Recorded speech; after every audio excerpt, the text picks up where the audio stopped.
Welcome to the Antidote. This is Greg McCarran. And this is Jeremy Roth-Kushel.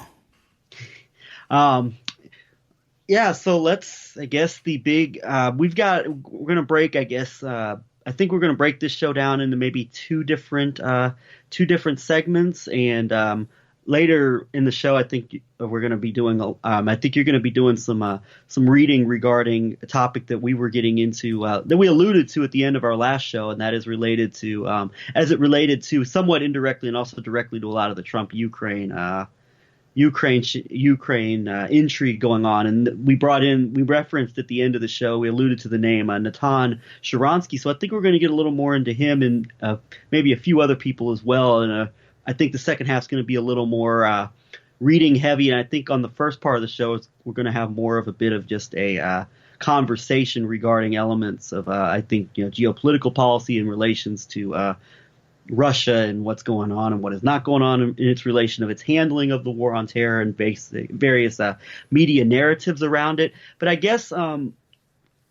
feel like we at least need to briefly bring up the big news of the last day, and it's about the only thing that's trending on Twitter. Is this a very big deal to people? Is this the announcement by the Trump administration? And it's being portrayed in the media basically as an abandonment of the Kurds and just basically a allowing of Turkey and the Erdogan government and his military forces to basically commit genocide on the Kurdish population. And of course, the Kurds have been seen as steadfast allies of America, whatever that means as far as in relation to Iraq in particular. And so, for me, I'm not an expert on the topic.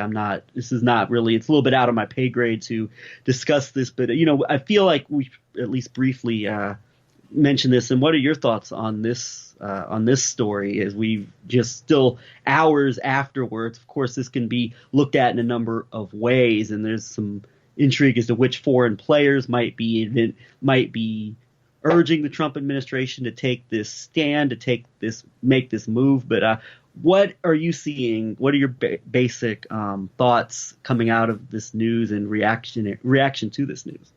Maybe we can work to weave some of these subjects together today, because when I see this going on in relationship to Syria, and remember, of course, the Kurds, right, are not only in Syria, but they're also a significant grouping in Iraq. And so when I look at this, I then begin to cast back to the Iraq War and how we've covered this question of the clean break doctrine in relationship to the architecture of what might be going on here, and that it called very specifically for overthrowing, regime change war, as some Democratic presidential candidates might typify it in Iraq. But Syria was not necessarily, quote unquote, a regime change war. In the clean break paper put in Netanyahu's hands in '96, I believe, by people like Pearl, Feith, Rhodey, the Wormsers, it's basically a destabilization war.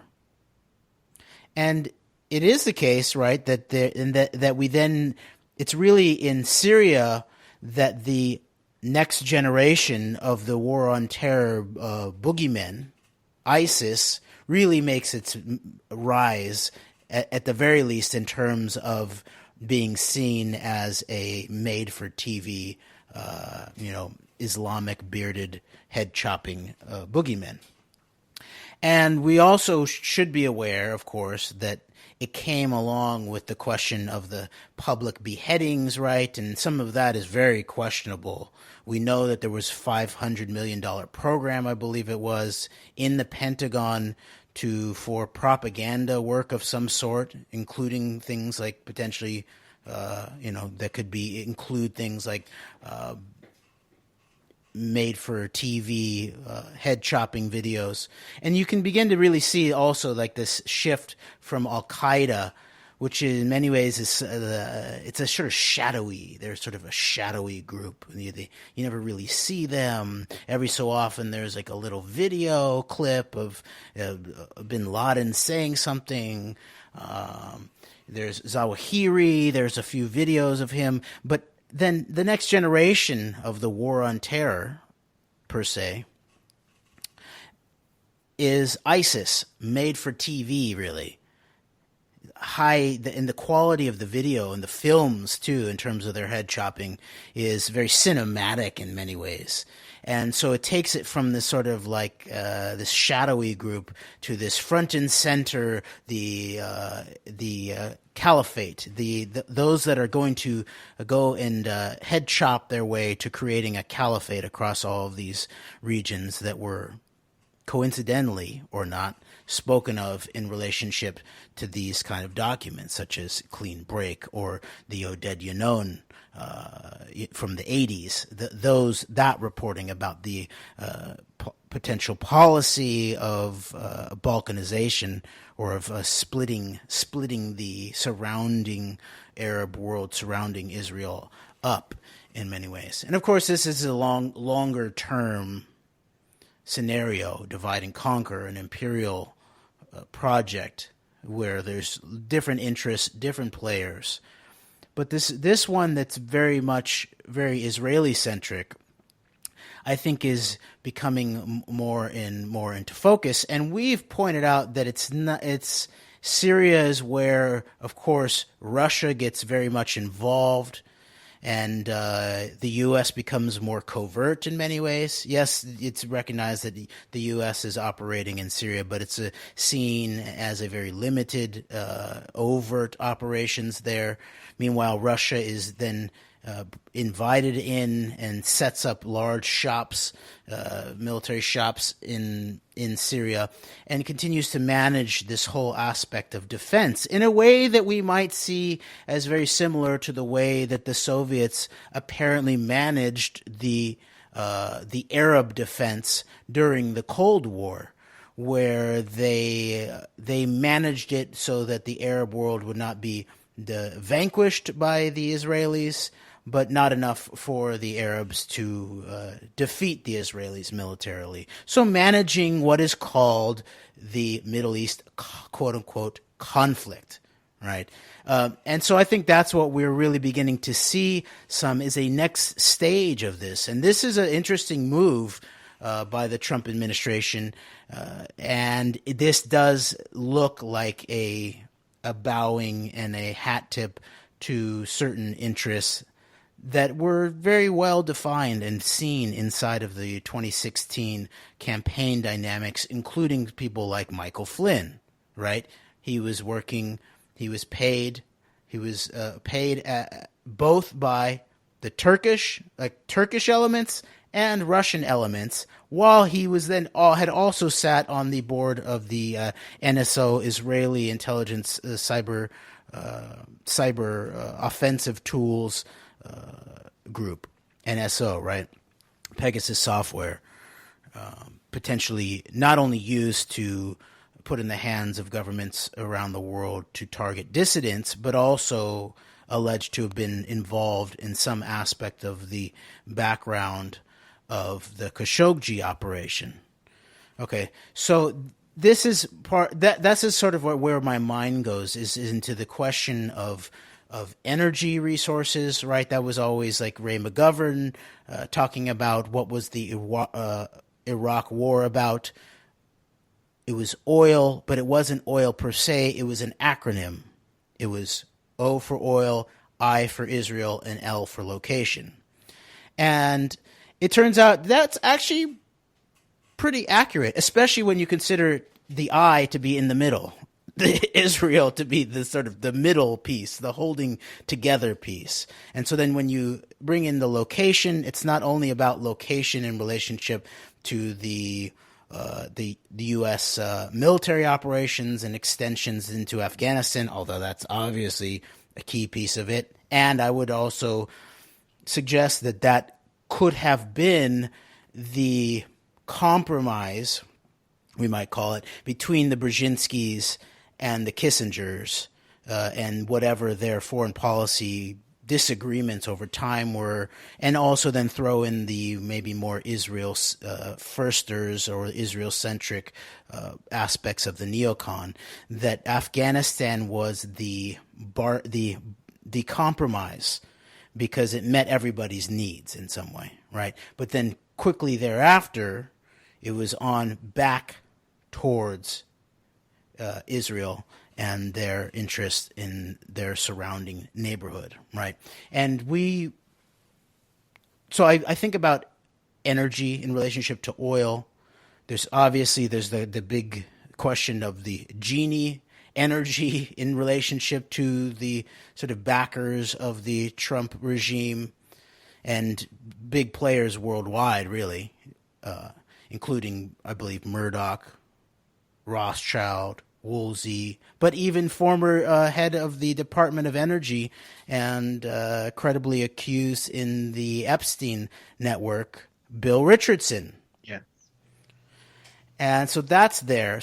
And we did point out in our show about the then recently released Gary Vogler book, Iraq and the Politics of Oil: An Insider's Perspective, in a show that we did about the Iraq war for oil for Israel, where we also talked about clean break stratagems, not only in relationship to the Middle East, but also in relationship to discourse. And at that point, we were talking some about the upcoming left forum and the left out forum. And so that sort of makes me think back to that question, energy, oil, and maybe we'll delve into a little bit about this question of the energy politics of this region and what the certain grouping of these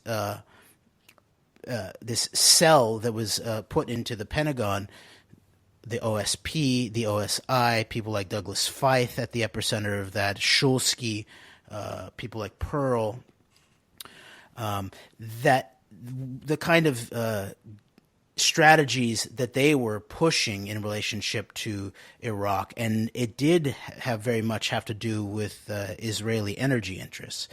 But then I also then begin to think about the war on terror more generally, the justifications for the war in Iraq, which of course had to do with the NBC, right? Nuclear, biological, chemical, the threats of weapons, right? The we can't wait for the smoking gun to be a mushroom cloud, even though we should go look at what the heck was hovering over Ground Zero, Lower Manhattan on September 11th, if there had already been a smoking gun of a mushroom cloud. But we'll put that aside for today's show interests.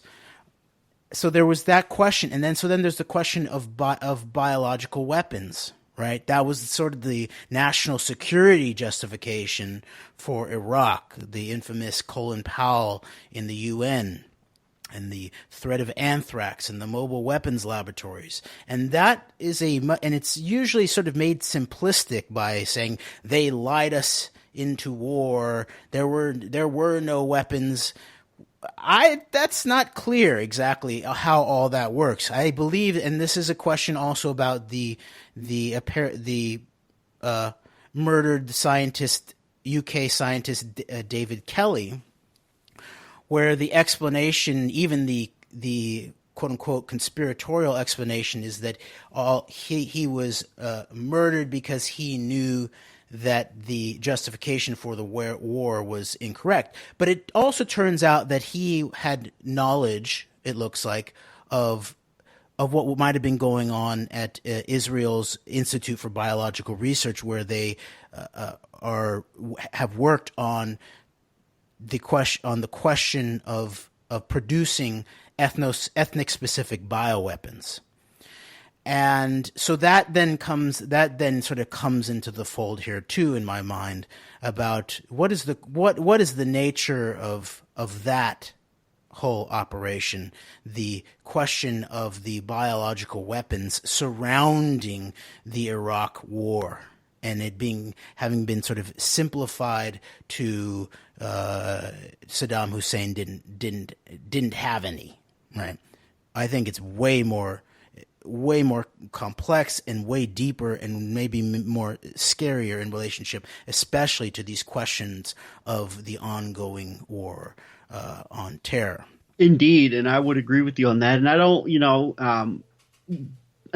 we didn't really address the specific question of the Kurds, which is still something I think we're in the process of learning about, not really. But all of this history, not really having like a clear, deep understanding of it in the way that some other people might. But all of this that you mentioned here, from the likes of Michael Flynn having business connections with Turkey and with another key player in this, that being Russia, of course, and as well as Israel, which is seen as as being behind so many of these machinations.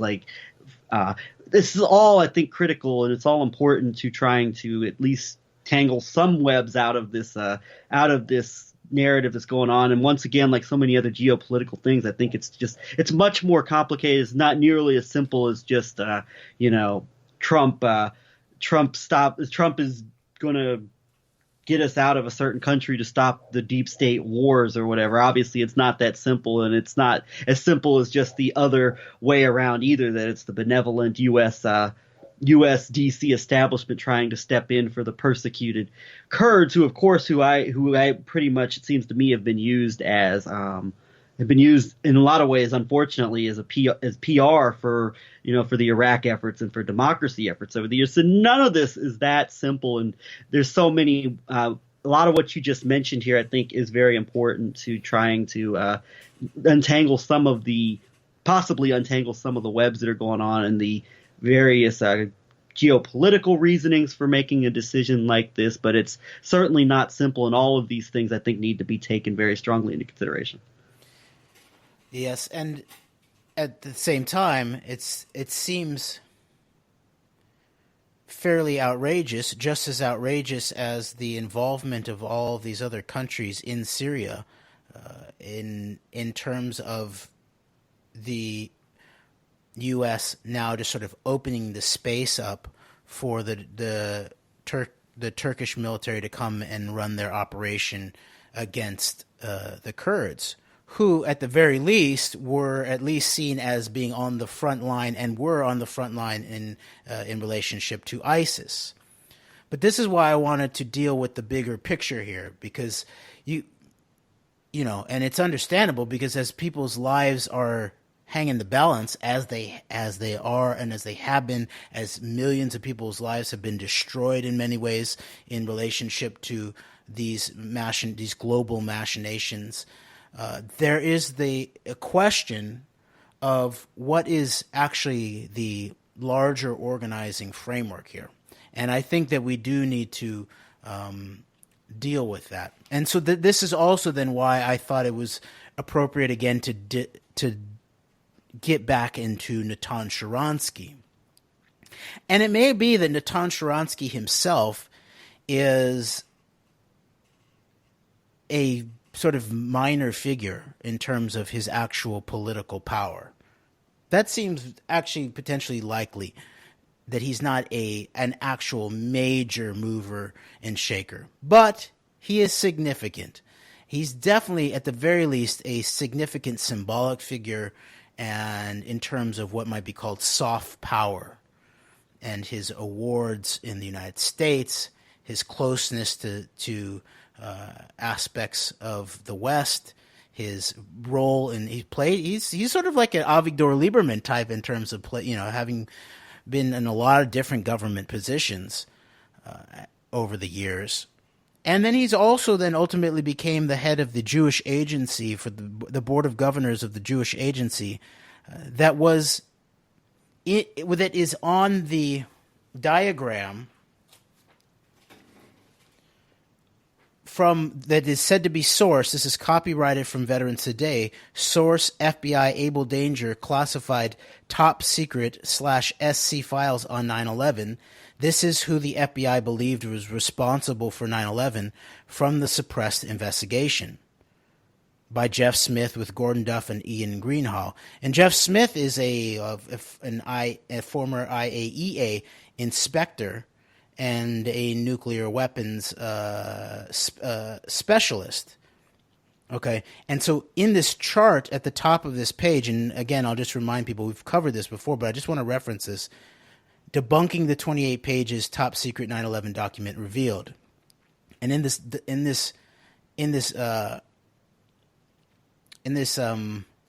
graphic,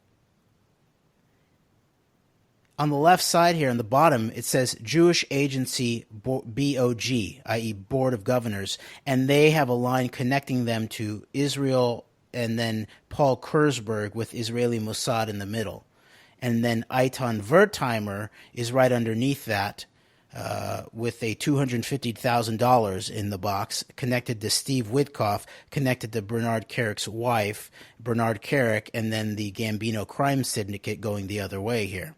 Okay, so apparently this is what elements of the FBI believed was at the epicenter of the 9/11 operation, the Jewish Agency Board of Governors that ultimately Natan Sharansky came to head during the post-9/11 war on terror, war on Iraq years. But he's also the guy who was seen and highlighted by George W. Bush when he was president, and by other aspects of his administration, of the justification for this whole umbrella concept that what they were actually doing there was building democracy, of nation building, of building democracy in order to create security. And so it is interesting then that in 2007, Natan Sharansky helped start a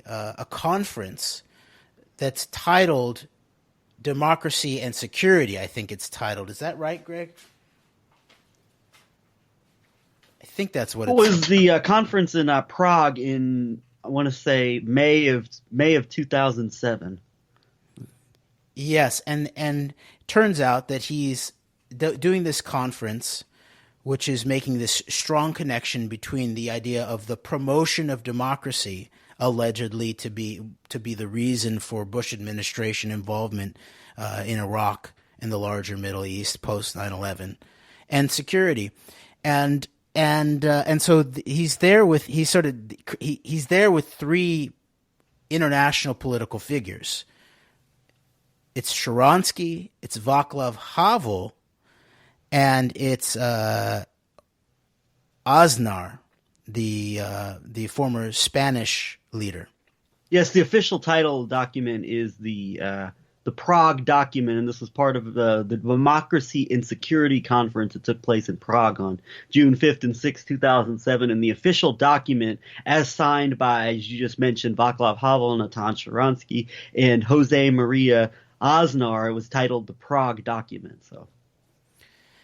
And then additionally, Sharansky is the godfather of the modern approach to what's called the new anti-Semitism, which is really going to be more and more important, especially in an American context, from our own perspective here, in relationship to First Amendment protected activities, especially in relationship to what we talk about on The Antidote, which is core political matters, definitely in the public interest, and very much related to the actions, background, activities of the Israeli state and those associated, working for, working with, working on behalf of Israeli state power.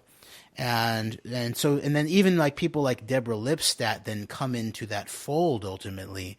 And I made a flyer for when Deborah Lipstadt came to the University of Missouri at Kansas City on behalf of the local Jewish Federation there to talk about her newest book about anti-Semitism.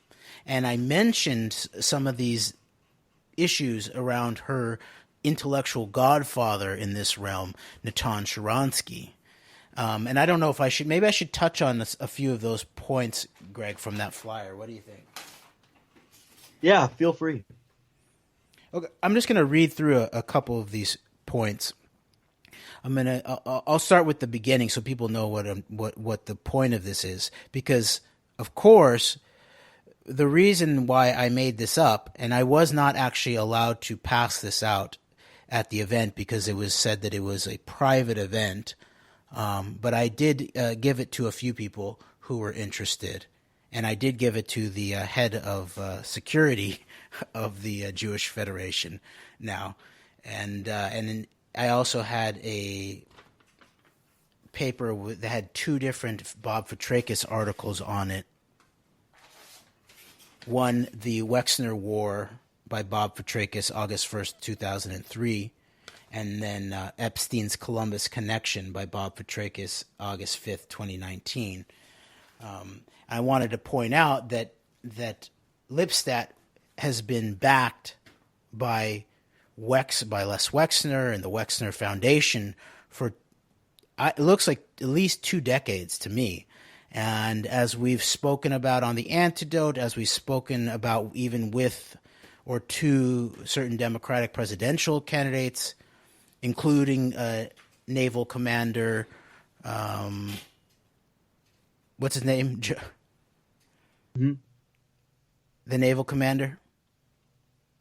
Layman? No. No, the guy that we spoke to. Oh, Sestak. I'm sorry. Yeah, Joe Sestak. Drawing a blank there for a second. Joe Sestak, yes. We've spoken about this question of the Les Wexner network, i.e. the Epstein network, and the Iraq War propaganda, right? So I wanted to point out that they had brought both the combination of this public university in relationship to this local Jewish federation had brought a woman who had been backed by the Epstein network with all of the questions about trafficking, sexual abuse, blackmail, but also the question of Iraq war propaganda in relationship to that. And then, as we've discussed in immediately prior shows, about whether those things actually work together and whether we could actually unpack the question of, was that part of what the Epstein network was doing in terms of their blackmail operations, was enforcing this policy, was applying leverage or implying leverage where it needed to be implied as the war on terror was being ramped up and expanded in relationship to the Iraq war. Okay, so here's a few points. Point one, I said Leslie Wexner, billionaire CEO of L Brands Limited, Deborah Lipstadt's benefactor of many years, was the main benefactor client partner of Jeffrey Epstein for many years during Epstein's sex trafficking blackmail operations that included the rape of children. Wexner passed the NYC mansion to Epstein with spy recording gear pre-installed. Point two, Wexner was a major force behind the propaganda push surrounding the 2003 Iraq War. The Wexner Foundation paid PR pollster Frank Luntz, trained in political propaganda by Arthur Finkelstein, the dirty tricks operator that fueled the political victories of Viktor Orban, Benjamin Netanyahu, Jesse Helms, and Donald Trump, to produce an analysis of how to frame Likud Israeli objectives such as the war on Iraq and occupation of Palestine as American interests and values. Wexner was also contributing to U.S. politicians who were key to the policy path of launching the Iraq War. Point three, Ohio Inspector General David Sturtz gathered evidence against Wexner and Epstein, who Sturtz referred to as Wexner's, quote, boyfriend, unquote, regarding public corruption, bribery, and information related to the murder of Columbus attorney Arthur Shapiro, who had managed Wexner's limited account at Shapiro's law firm at the time of his murder. Sturtz also identified Epstein as a, quote, person of interest, unquote, in the death incident of Robert Maxwell, Israel's super spy, the father of Epstein's accused partner in sex trafficking, blackmail operations, and crimes against minors, Ghislaine Maxwell. Next point, a substantial portion of Les Wexner's limited ground cargo has been moved by mob-tied Walsh Trucking Company. It has been reported that at the time of Shapiro's murder, Walsh was moving 90% of limited ground cargo. Next point, Epstein helped arrange on behalf of Wexner Limited Logistics the move of Southern Air Transport, the notorious trafficker of conflict zone drugs and weapons CIA Black Ops Front Company, from Miami, Florida to Columbus, Ohio. And then I'll skip ahead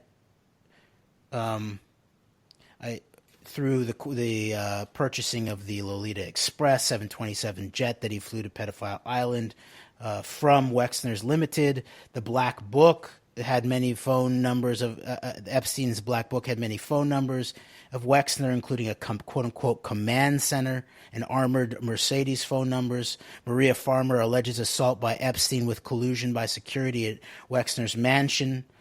Then I say Wexner was a director of Bank One of Ohio, identified by Israeli intelligence whistleblower Ari Ben Menashe as one of a handful of American banks used to bank and wash covert Iran-Contra money. Menashe, Profits of War, page 106. Then I bring in the Mega Group, Israeli intelligence-linked billionaire network, including Steinhardt, the Bronfmans, many members of which have ties to organized crime. Then I refer to former Israeli-born former CBS News executive producer Zev Shalev's news outlet Narrative, having sources saying Epstein was working for Israeli military intelligence. Carbine 911, Barak, Junkerman, Lital Hashem, from Black Cube, Peter Thiel, Palantir, Eric Prince, Frontier Services, Michael Chertoff, and Putin-tied oligarch Viktor Vekselberg. And then finally, the last 2 points, which I'll read word for word, have to do with Lipstadt and Sharansky in relationship to their intellectual relationship. They also know each other personally. The intellectual godfather of Deborah Lipstadt's approach of the, quote, new anti-Semitism, unquote, is Natan Sharansky, who, against the warnings of the U.S. State Department and intelligence community, accepted money from Red Mafia mob dons and was credibly accused by Jewish activists to have snitched on Jews to the KGB and of being a mole himself. Next point. Last point, George W. Bush pointed to Sharansky's work as justification for his administration's aggressive warfare in the region, and members of his administration called Sharansky the, quote, father of the movement, and then I go on, to bring democracy to the Middle East, unquote, infamously under the barrel of tanks, bombs, depleted uranium, torture, drone strikes, and white phosphorus. And then I give a bunch of sources, including the narrative Building Big Brother, Is Jeffrey Epstein a Spy?, the Johnny Vedmore articles about Epstein and Junkerman, the Shafitrakis articles, Wexner War Spook Air, and the Shapiro Murder File, and then all of Whitney Webb's articles about Epstein, including the Bill Clinton Epstein one, and then some more, including at the bottom, after Richard Silverstein articles, Natan Sharansky, Bush darling neocon hero, and KGB infiltrated highest echelons of Israel's army business and political leadership, a article titled Natan Sharansky, the Liar, unquote, interview by Barry Chamish of Dr. Yuli Noodleman. So maybe we can go directly to that now, Greg. Yes, and thank you for getting into that. And we're a little bit all over the place on this show today, so hopefully people bear with us. But anyway, on that topic, going back to what you were saying a few minutes ago about you made an interesting comparison of Sharansky to Avigdor Lieberman, of course, the hardline Israeli right winger, and their almost kind of similar roles that they might play in terms of their roles in politics, and you said that Sharansky, politically speaking, in terms of actual influence, might not be such a major player, but I think that perhaps an understanding of his background might be crucial is crucial to maybe trying to tie together some bigger questions of exactly the nature between the relationship of, say, countries such as Russia and Israel, and how this figures into the bigger geopolitical picture going on, and whatever's going on with efforts to of global intrigue as far as the election of Donald Trump goes, and events prior to that as well. And one thing about Sharansky, and you mentioned the one thing that both Sharansky and Lieberman have very much been accused of over the years is that they have both been basically accused of being KGB agents operating in Israel, in Lieberman's case operating in Israel as basically as a Soviet Russian operating in Israel. And of course, Sharansky has had similar allegations over the years, which we're about to get into here. But something that you wanted to draw upon as you're bringing up also, in addition to what the comparison you made between Sharansky and Lieberman and the very similar allegations that have come out against both of them over the years, is also the role of Sharansky's Jewish agency, as you were discussing in relation to the September 11th information you were talking about. And when you think about this, Sharansky played, as we're seeing, from one aspect of the propaganda campaign as far as the Iraq War and trying to sell the Iraq War as a noble bringing about of democracy and human rights for the oppressed people under Saddam's thumb in Iraq. And obviously September 11th was the catalyst for this second murderous war in Iraq. And you think about the role of the Jewish agency, and we look at September 11th, I think the evidence points in the finger of a combination of elements of the nation of Israel combined with various American citizens within government, within areas of finance and the New York business community, with conflicting, you might say, loyalties between the nation that they're living in as well as this foreign entity. Certainly in the case of Larry Silverstein, that question comes up of the relationship with Israel. And we look at this as an Israeli, I think, in many cases in terms of who had the motives, who had the opportunity to benefit from the attack. We very much look at this as, in so many ways, as an Israeli-centric operation. But even when you consider Jewish agency in Natan Sharansky and these allegations of being a long-term KGB agent, basically going back to his days as a jailed dissident who became one of the faces of the quote unquote freedom that was brought at the ending stages of the Cold War, and Sharansky was a key figure in that, in terms of the narrative of the freeing and the lifting of the Iron Curtain from the oppressive Soviets. And of course, that resulted in one of the consequences of that was widespread immigration to Israel, as well as, of course, to the United States and the rise of the mob there. But what this brings up to me, when you consider the implications of a Sharansky and this allegations of where exactly do his loyalties lie, as far as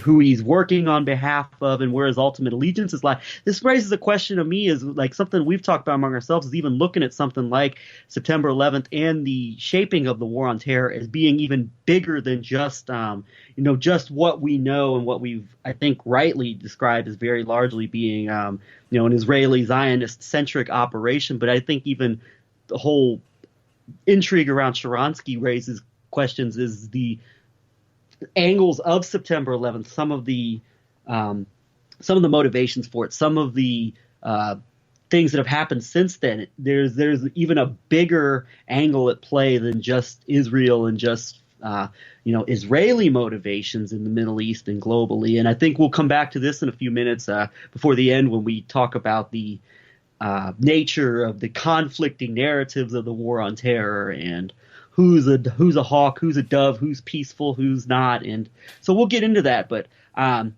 this question of Sharansky and the KGB, it's very interesting. You consider some of the implications of it from even someone who has been, who you can believe may have been at some level within or an organization that he is the head of within the 9/11 operation at some level, combined with a lot of people Sharansky is obviously on friendly terms with, who I think can be credibly fingered as accomplices or in the bigger plot and operation, and obviously the events that happened within the aftermath of this. So I know you want to read from this this history of Sharansky and what he's been accused of. So please do.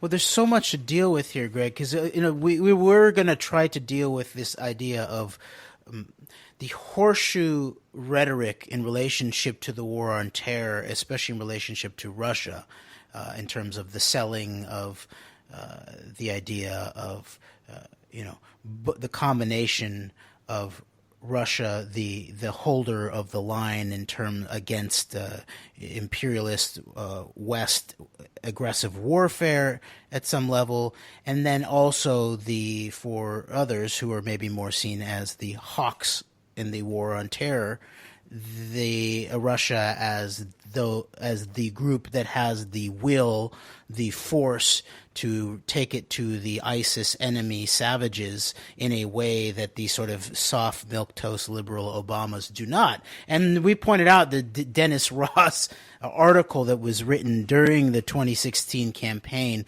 that basically said that the Russians and the Arabs, Obama is not willing to use enough direct force for the Russians and the Arabs to respect him, is sort of the way that it was couched. So there's a lot of stuff at play here. So we're not going to be able to deal with the specifics of the idea of horseshoe propaganda in relationship to supporting the war on terror.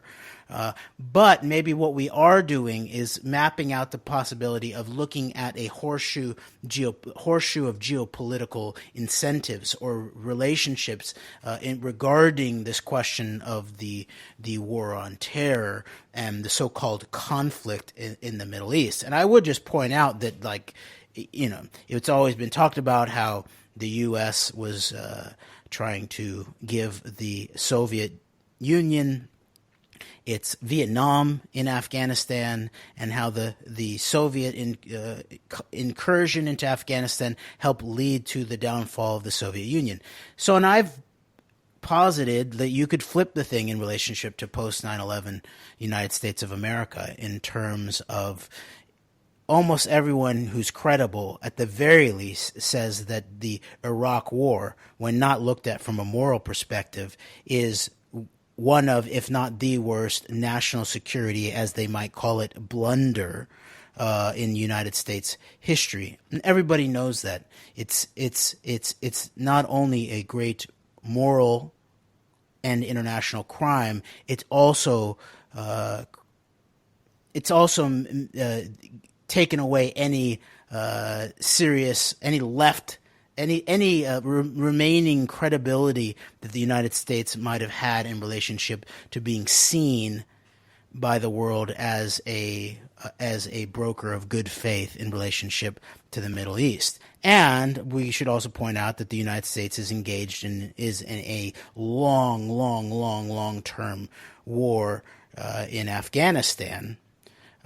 And so I think that should be looked in perspective about who had the geopolitical motives, not only within the United States or within Israel, but other parts of the world in relationship to supporting this ongoing conflict in the Middle East that the United States is in the midst of. So just want to point that out. The other issue is that there's a lot of other people to deal with here that I'm not sure we're going to have time to, but I just wanted to bring up one of them, this Ronald Greenwald, Rabbi Ronald Greenwald.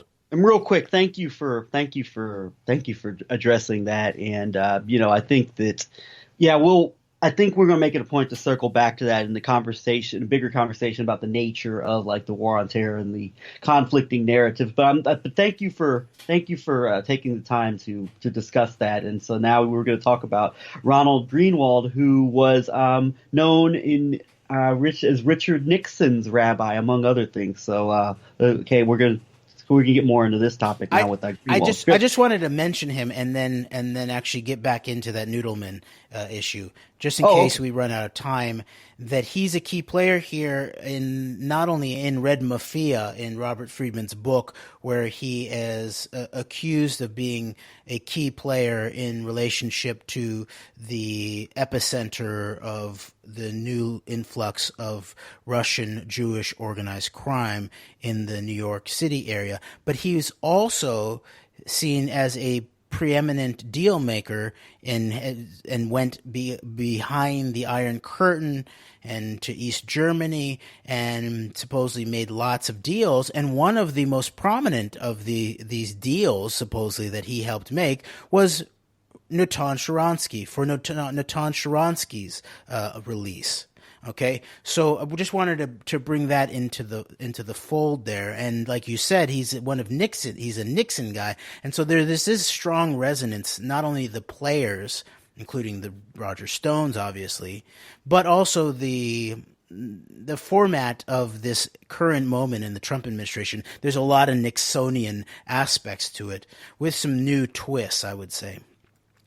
And I would also point out that in terms of this larger aspect of these questions about this horseshoe geopolitics, that even in referencing the question of the Jewish Agency Board of Governors in terms of who elements of the FBI Abel Danger believed was involved at the core of September 11th.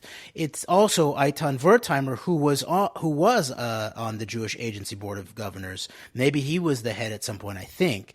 And I would just point out that this is also the connection to the Talpiot program, as we've laid out before. And Wertheimer and his family had a company that Warren Buffett bought, and this larger question of the Talpiot program and technology in relationship to Israel is so related to this question of the population transfer from the former Soviet Union, including the question of the infiltration of scientific intelligence moles from the Soviet Union, but also just in bolstering the technological capacity in professionals in Israel that are working on these technology programs, right? And so there is that question, and this is very obviously at the epicenter of a lot of these questions, including the question of the Russian mob, and how that was all related to the releasing of Jews to come to the United States of America. And all of that, and so, and then last thing in terms of this, before we get sort of into some more of the weeds about Sharansky and these allegations, that it's the case that Viktor Ostrovsky, the Mossad whistleblower, has made the claim that the reason for he calls it a right-wing cell or a right-wing grouping inside of the Mossad.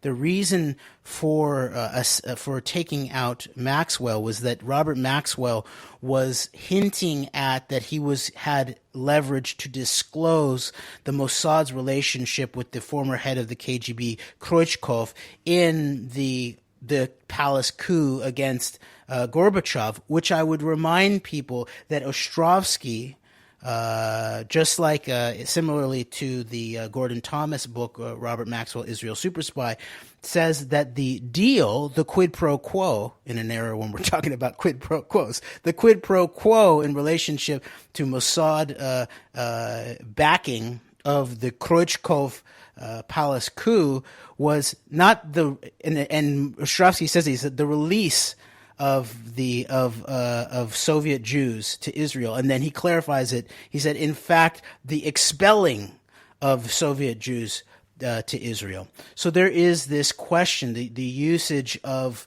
the movement, the transfer of populations, including Jewish populations from the Soviet Union to Israel, at the epicenter of these geopolitical intrigues. Okay, so I just wanted to address that real quickly. Okay, sounds good. And so, did you want to read from Muley Noodleman's account of Sharansky now, or do you want to take the conversation in our last portion here? Yes, and this is a very chamish interview with Yuri Noodleman that is titled Natan, quote, Natan Sharansky the Liar. Okay, unquote, and I'm going to read this article and interview to where we can get to for today. Okay, quote, I was contacted by two distinguished Russian Israelis last week, January 5th. First, the respected journalist Effie Majdanek made a pitch to me to investigate the harassment of a, quote, truth seeker like me, unquote, Dr. Yuli Noodleman. Then I was honored with 3 emails from the revered former prisoner of Zion, Ida Nudel. She also wrote, quote, Yuli needs help, unquote. Mrs. Noodle's correspondence will follow this article. Dr. Yuli Noodleman is the former chief surgeon of Rambam Hospital. In the 1960s, he was a leader of the movement to allow Soviet Jews to emigrate to Israel. When the Soviets released him, he quickly made his mark in Israel as a major in the IDF, awarded for his battlefield surgery, then as a crusader against local medical corruption. He was a columnist for the left-wing crusading news magazine Ha'olam Hazeh, and later the author of 2 powerful books exposing serious malpractice in the Israeli medical system. In 1999, he released a book in Hebrew and Russian called Sharansky Unmasked. Within, he claimed that Natan Sharansky, then housing minister, was a longtime KGB agent with deep ties to the worldwide Russian mafia. Soon after its release, Sharansky sued Dr. Noodleman for libel, and the Jerusalem District Court ruled that he had to pay Sharansky the unheard-of compensation of nearly $200,000. This was widely acknowledged as a precedent aimed at restricting the most basic rights of freedom of expression. Dr. Noodleman's brother Boris was also his partner in the Sharansky research project, and he died overcome by the injustice of the trial. On January 20th, Dr. Noodleman met me at my home for an intense interview. He also gave me his book on Sharansky and a thick stack of evidence which left me convinced of the veracity of his claims. I warn my readers that you will find the following report discouraging. However, I have long warned that the leadership of the Jewish people has been thoroughly infiltrated by frauds and criminals claiming they are working on our behalf. That Sharansky is just another crook serving ugly interests should not come as that much of a surprise. Before presenting the quite shocking evidence, we begin with my interview of Dr. Noodleman. YN. Yuri Noodleman. In 1962, the KGB initiated a program of dissidents against the Soviet Union. By running the dissident groups, it could control the various factions which were dissatisfied with Soviet repression, and later utilized the leaders as agents in the West. They were known as spies of influence. By appearing to be anti-Soviet, they were welcomed abroad and trusted. They could worm themselves into the top echelons of foreign governments. Sharansky was one of these agents, and possibly the most successful. BC, for Barry Chumish. But wasn't he a Zionist leader in the Soviet Union? Didn't he spend 8 years in prison for his activities? YN. He was never a leader. He was unknown to most of us until the Western media turned him into a hero. He supposedly spent 7 years in jail and 1 year in a prison camp. No one saw him in jail except Mendelevich, and he claims he only saw his eyes through a peephole. Understand this, there is not one witness to him sitting in jail. He spent a year in a prison camp as a hut commander. That was the position given to KGB informers. BC. But what about his wife Avital, who fought for his freedom in Israel? YN. All a KGB show. Like her supposed conversion to Judaism in 1974, she is from a family of spies. Her brother Michael was sent to Washington to infiltrate the CIA. He got into trouble there and fled to Israel. Not long after he arrived, he was poisoned to death at age 44. BC. What was the point of this charade surrounding Sharansky?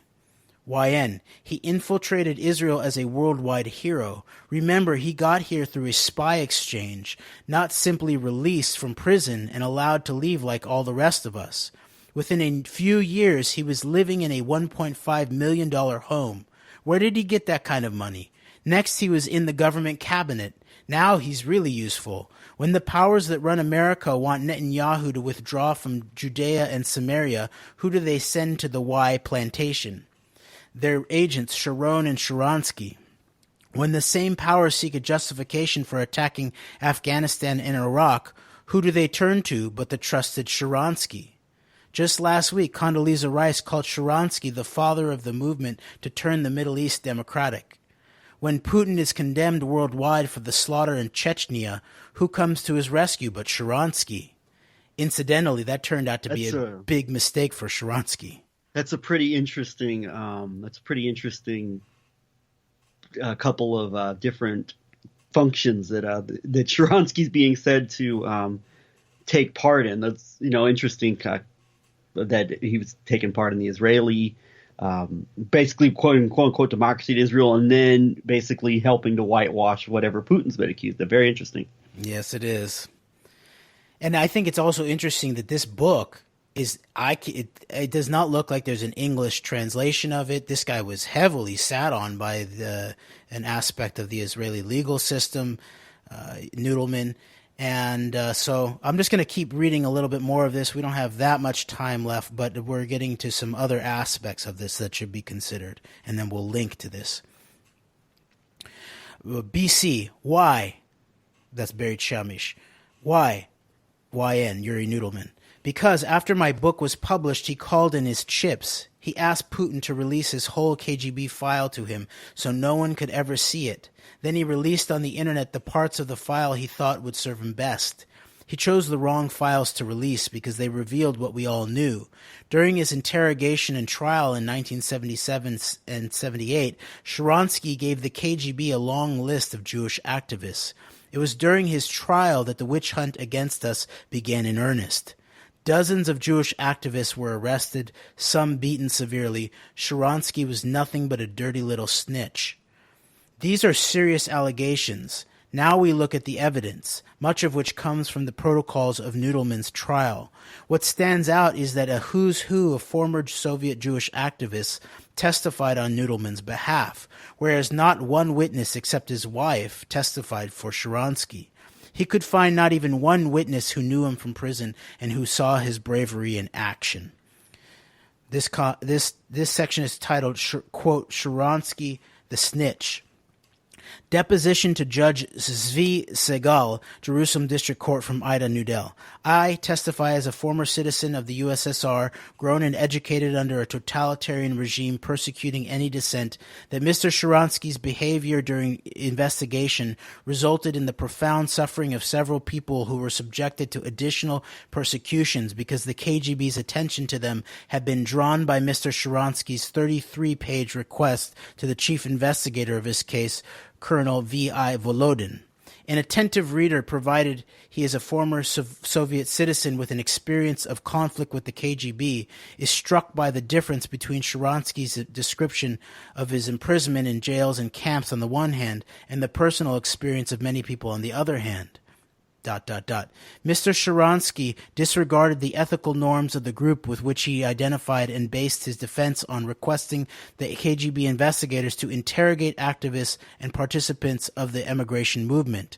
Upon completion of his case investigation, the KGB decided on January 12th and 18th, 1978, to open additional cases against 33 activists of the Jewish emigration movement. 6 Jews from the list were arrested and sentenced to long prison terms: G. Goldstein, L. Vovolsky, and B. Chernobylsky, V. Sleepak, M. Sleepak, and I. Nudel.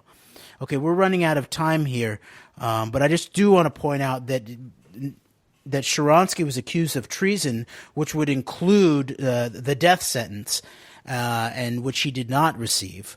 So I don't know. We will continue this conversation. I think there's some stuff here that we need to deal with, and we will return to it in the future. Thank you, Greg.